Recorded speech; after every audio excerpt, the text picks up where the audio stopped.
Hello నమస్తే. నరేంద్ర మోడీ గారు last time election క్యాంపెయిన్కి వచ్చినప్పుడు ఒక ప్రసంగం ఇచ్చారు. ఆ ప్రసంగం ఏంది వినండి ఒకసారి. आंध्रप्रदेश अभिवृद्धि साथियों, आप सभी ने दशकों तक दूसरों पर भरोसा किया, लेकिन आपको क्या मिला? यहाँ डेवलपमेंट नहीं हुआ, यहाँ सिंचाई की सुविधा नहीं है, यहाँ इंडस्ट्री नहीं है, यहाँ किसान परेशान है, यहाँ नौजवानों को काम के लिए दूसरे शहरों में जाना पड़ता है। आप मुझे बताइए, ये हालात बदलने चाहिए या नहीं? तो आपको क्या करना पड़ेगा? आंध्र प्रदेश में डबल इंजन सरकार, आंध्र प्रदेश లో కూడా డబల్ ఇంజన్ సర్కార్ రావాలి.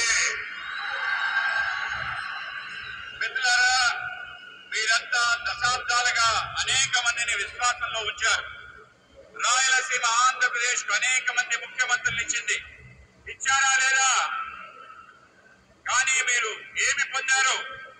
ఇక్కడ అభివృద్ధి జరగనే లేదు, ఇక్కడ సాగునీటి సంబంధించిన సౌకర్యమే లేదు, ఇక్కడ పరిశ్రమలు లేవు, ఇక్కడ రైతులు ఆందోళనతో ఉన్నారు, ఇక్కడ ఉద్యోగాల కోసం ఇంకొక నగరాలు వలస వెళ్లాల్సిన పరిస్థితి ఏర్పడింది.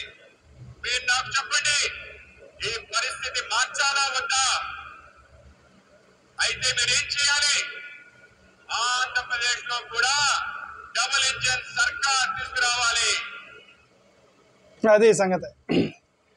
నరేంద్ర మోడీ గారు రాజంపేటలో జరిగిన బహిరంగ సభలో వచ్చి, ఆంధ్రప్రదేశ్ ప్రజలారా, మీకు ఆంధ్రప్రదేశ్ అనేక మంది ముఖ్యమంత్రులను ఇచ్చింది. ఆ ముఖ్యమంత్రులు మీకు తిరిగి ఏమి ఇచ్చారు? మీకు రాయలసీమకి ఏమీ తిరిగి ఇవ్వలేదు. ఇక్కడున్న ప్రజలు నీరు లేక, సాగునీరు లేక, ఉద్యోగం లేక, ఉపాధి లేక మీరు వేరు వేరు ప్రాంతాలకు వెళ్ళిపోతున్నారు. ఉపాధి కోసం వేరే రాష్ట్రాలకు తరలి వెళ్ళిపోతున్నారు రాయలసీమ ప్రజలు. ఈ పరిస్థితి మారాలా లేదా? ప్రజలారా చెప్పండి. పరిస్థితి మారాలంటే మీరేం చేయాలి? డబుల్ ఇంజన్ సర్కార్, ఎన్డీఏ ప్రభుత్వానికి ఓటేయండి అని చెప్పి నరేంద్ర మోడీ గారు సాక్షాత్తు రాజంపేట బహిరంగ సభలో చెప్పిన మాట. అంటే దాని అర్థం అభివృద్ధి జరగటం లేదు రాయలసీమలో. ఈ అభివృద్ధి లేక ఇక్కడున్న మొత్తం కూడా ప్రజలు వేరే చోటకి వెళ్ళిపోతున్నారు, ఇక్కడ మేము అభివృద్ధి చేస్తాము అని వాళ్ళు అధికారంలోకి వచ్చారు. కానీ సాక్షిలో నేను ఒక బులెటిన్ వచ్చింది. ఆ బులెటిన్లో ఏమన్నారు చూడండి ఒకసారి. సీమగడ్డకు అన్యాయం కలిగింది. శివరామకృష్ణ కమిటీ సూచించినట్టుగా అన్ని ప్రాంతాలు సమానంగా అభివృద్ధి చెందాలని, రాయలసీమకు జ్యుడిషియల్ క్యాపిటల్ ఇవ్వాలని, కర్నూలులో హైకోర్టు ఏర్పాటు చేయాలని జగన్ సంకల్పించారు. ఇప్పటికే అనేక సంస్థలు అక్కడ కొలువు తీరాయి. అక్కడ హైకోర్టు ఏర్పాటు అయ్యి ఉంటే మరో 43 అనుబంధ కోర్టులు కూడా జ్యుడిషియల్ క్యాపిటల్ కు ప్రామాణికంగా నిలిచేవి. కానీ వేల కోట్ల అవినీతి సామ్రాజ్యాన్ని నిర్మించాలంటే రాష్ట్రంలోని మిగతా ప్రాంతాలను చంపేయాలి చంద్రబాబు ఆదేశించారు. కర్నూలులో ఏర్పాటైన లోకాయుక్త, హెచ్ఆర్సీ, సిబిఐ కోర్టు ఇలా చెప్పుకుంటూ పోతే అనేక సంస్థలను అమరావతికి తరలించే కుట్రకు అది లోకాయుక్త, హెచ్ఆర్సీ, సిబిఐ కోర్టు లాంటివి రాయలసీమలో నుండి అమరావతికి తరలిస్తున్నారు అనేది ఒక పెద్ద బులెటిన్ నిన్న సాక్షిలో వచ్చింది. వాళ్ళు వెరిఫికేషన్ చేయకుండా, సత్యం లేకుండా పెద్ద 50 మినిట్స్ బులెటిన్. అది 50 మినిట్స్ బులెటిన్ అయితే ఏరు కదా సాక్షి టీవీలో. ఓకే, నేను దాన్ని చూసి చెప్తున్నాను. ఆ రోజు నరేంద్ర మోడీ గారు చెప్పింది ఏంటి, ఈరోజు సాక్షిలో చూస్తుంది ఏంటి? మనం ఈ చంద్రబాబు నాయుడు గారు ఆల్రెడీ అక్కడ రాయలసీమలో ఉన్నటువంటి వాటిని అమరావతికి తరలిస్తున్నారంటే ఇంక మనం ఏమనాలి? పట్టుడు right. First of all Narendra Modi గారు అనేక మంది ముఖ్యమంత్రులను ఇచ్చాం రాయలసీమకి అన్నారు. ఎవరు? ఆంధ్రప్రదేశ్ అవతరణ దినోత్సవం దగ్గర నుండి ఈ రోజు వరకు అత్యధికంగా ఆంధ్రప్రదేశ్ రాష్ట్రాన్ని పరిపాలించినటువంటి party Congress, టీడీపీగా.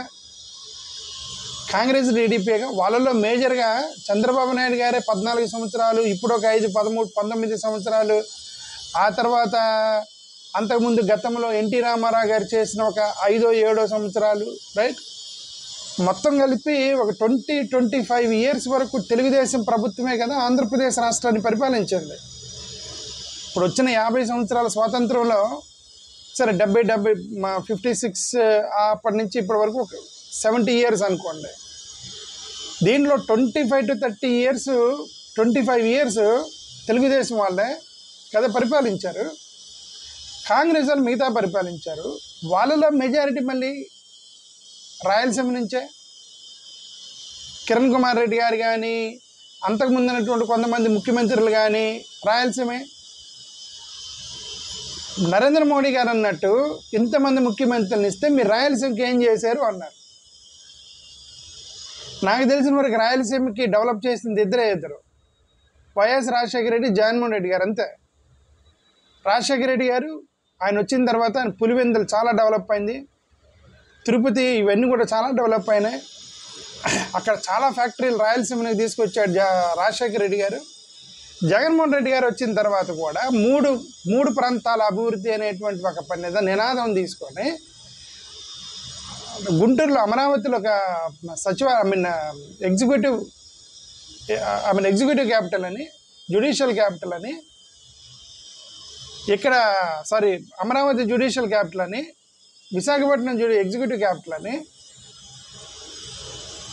Legislative capital, Amaravati legislative capital, అక్కడ ఎగ్జిక్యూటివ్, ఇక్కడ కర్నూలులో జ్యుడిషియల్ క్యాపిటల్ పెడతారన్నారుగా. కర్నూలులో ఒక జ్యుడిషియల్ క్యాపిటల్ పెట్టి కర్నూలుని డెవలప్ చేస్తారన్నారు జగన్మోహన్ రెడ్డి గారు. ఆ ప్రాంతంలోనే లోకాయుక్త అక్కడ ఆఫీస్ పెట్టారు, రైట్. సిబిఐ కోర్టు అక్కడే ఉంది, హెచ్ఆర్సీ అక్కడే ఉంది కర్నూలులో.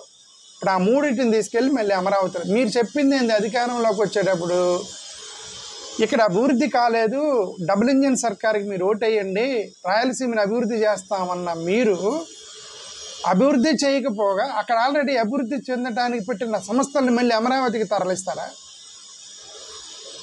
అది అన్యాయం కదా. అది రాయలసీమ ప్రజలకు అన్యాయం కదా మీరు చేసేది. మీరు కొత్తగా పెట్టేది లేకుండా అక్కడ ఉన్నవి తీసేయటం అంటే అది ఎంత అన్యాయం. అది ఇదంతా ఏంటంటే ఆల్రెడీ మనకి ఇంకా ఏమంటారండి, ఇంకా మనకి ఆ తెలివి రాలేదు. తెలివి అంటే ప్రజల్లో తెలివి రాలేదండి. పాలకుల్లో తెలివి ఉండిద్ది. పాలకుల్లో తెలివి ఉండిద్ది కాబట్టే వాళ్ళకి ఈజీగా అన్యాయం చేయగలుగుతారు. ఆల్రెడీ పక్కన తమిళనాడులో 15 కోట్ల మంది జనాభా ఉంటే ఆ రాష్ట్రాన్ని జేల్చలా. ఉత్తరప్రదేశ్లో 25 కోట్ల మంది జనాభా ఉంటే ఆ రాష్ట్రాన్ని జేల్చలా. 8-10 కోట్ల జనాభా ఉన్న ఆంధ్రప్రదేశ్ని 2 ముక్కలు చేశారు. జస్ట్ 8-9 crores ఉంది విడిపోయినప్పుడు ఆంధ్రప్రదేశ్ 2 ముక్కలు చేశారు. ఎందుకు చేశారు? Concentration of one area. ఇప్పుడు తెలంగాణ వాళ్ళకి ఆయుధము పట్టి ఏమైంది, ఒక ఏరియాలోనే మీరు డెవలప్ చేశారు. అది కూడా హైదరాబాద్ ఏరియాలోనే ఆంధ్రప్రదేశ్ని డెవలప్ చేశారు, తెలంగాణని ఇవ్వలేదు. బట్ హైదరాబాద్ మీద కాన్సన్ట్రేట్ చేసి అక్కడ ఒక సిటీని డెవలప్ చేశారని ఆంధ్ర వాళ్ళు కూడా ఇప్పుడు విడగొట్టారు. విడగొట్టడం ద్వారా ఇటు ఆంధ్ర నష్టపోయింది, మొత్తం హైదరాబాద్లో డెవలప్ పెట్టారు. ఒక కాన్సన్ట్రేషన్ సింగిల్ ప్లేస్లో డెవలప్మెంట్ జరిగింది. అది తెలంగాణకి వెళ్ళింది, ఆంధ్రప్రదేశ్ అప్పులు పాలైంది. ఇప్పుడు మళ్ళీ అమరావతిని డెవలప్ చేస్తారు. ఆ తర్వాత ప్రత్యేక తెలంగాణ ఉద్యమమో లేదంటే ప్రత్యేక ఉత్తరాంధ్ర ఉద్యమం, ఏదో ఒక ఉద్యమం వచ్చింది, మళ్ళీ విడగొడతారు. ఎందుకు ఉద్యమం వచ్చిందంటే మాది డెవలప్ కాలేదు, మీ అమరావతి డెవలప్ చేసుకున్నారు, కృష్ణా గుంటూరు జిల్లాలు డెవలప్ చేసుకున్నారని మళ్ళీ తర్వాత భవిష్యత్తులో వచ్చింది. అందుకే కదా 3 ప్రాంతాల అభివృద్ధి అని చెప్పి జగన్మోహన్ రెడ్డి స్లోగన్ తీసుకున్నారు. ఇది రాయలసీమని